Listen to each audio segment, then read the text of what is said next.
initially rotating at 3.5 radians per second, makes 3 complete turns before coming to a stop. Calculate its angular acceleration and calculate the time does it take to come to a stop. So for this, meron dito sa given that is 3 turns or also known as 3 revolutions.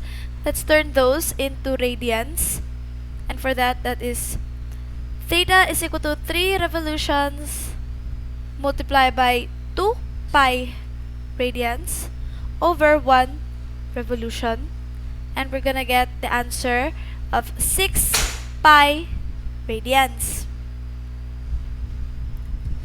And since ang hinahanap dito at letter A is the angular acceleration, we're gonna use this kinematics formula that is rotational velocity squared is equal to initial rotational velocity squared plus 2 times angular acceleration times theta. Ito ang hinahanap natin. So we can transpose this formula into angular acceleration is equal to rotational velocity squared minus initial rotational velocity squared over 2 theta. And since meron naman tayong yung ating final rotational velocity is 0 kasi it has come to a stop. And yung ating initial is 3.5 radians per second. And yung theta natin nga is 6 pi radians. So, substitute lang natin yun lahat. We have the here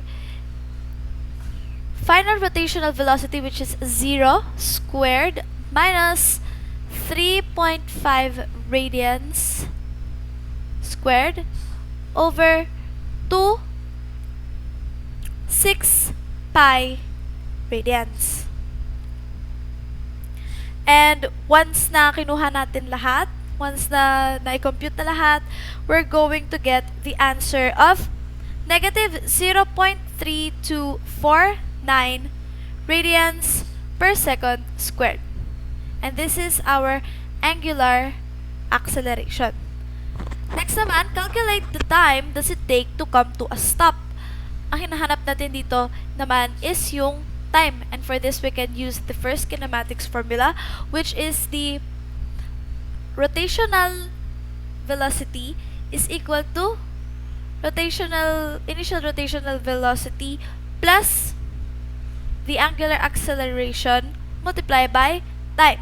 Since ang hinahanap natin ang time, we can derive this formula into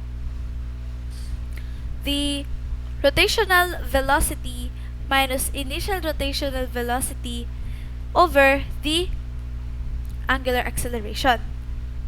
And let's just simply substitute the values. This is 0 minus 3.5 radians per second over negative 0.3249 radians per second squared.